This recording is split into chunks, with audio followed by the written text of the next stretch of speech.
Assalamualaikum warahmatullahi wabarakatuh.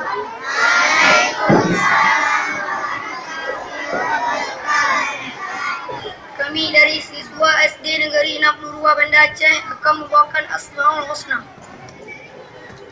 Nas'aluka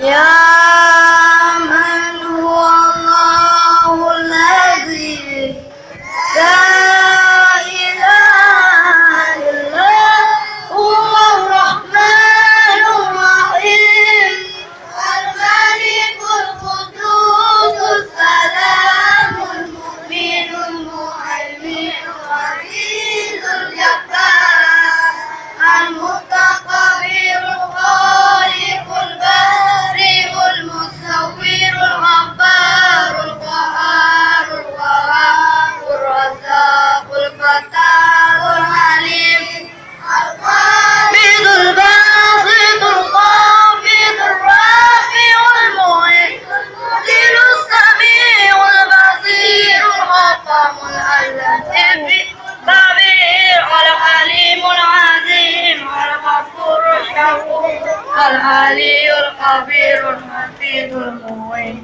al-hasibul jalim al-qaribul raqib al-mujibul qadirul qadim waludul majidul ba'isul syahid al-haqu wa'im al-qawiyul mazim al-wa'iyul hamid al-musibul jizmul khayyul khayyum al-majidul walidul wa'idul ahadus samadul qadir muqtadirul muqaddimul muhawirul awalul akhir zahirul batinul waqtiyul mutahharil barul awabul muqtaqimul urul malikul mukidul jalali wal ikram al-muqtidul jami'ul ghaniyul mughniul mani nabi'un nurul hadil balighul baqid al-warisul rashidus saburul ladzi la ishtaka bismihi syai'un wa huwas sami'ul basir.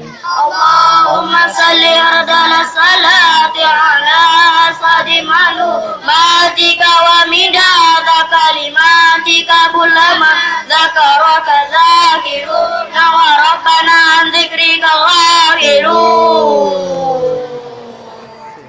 Assalamualaikum warahmatullahi wabarakatuh.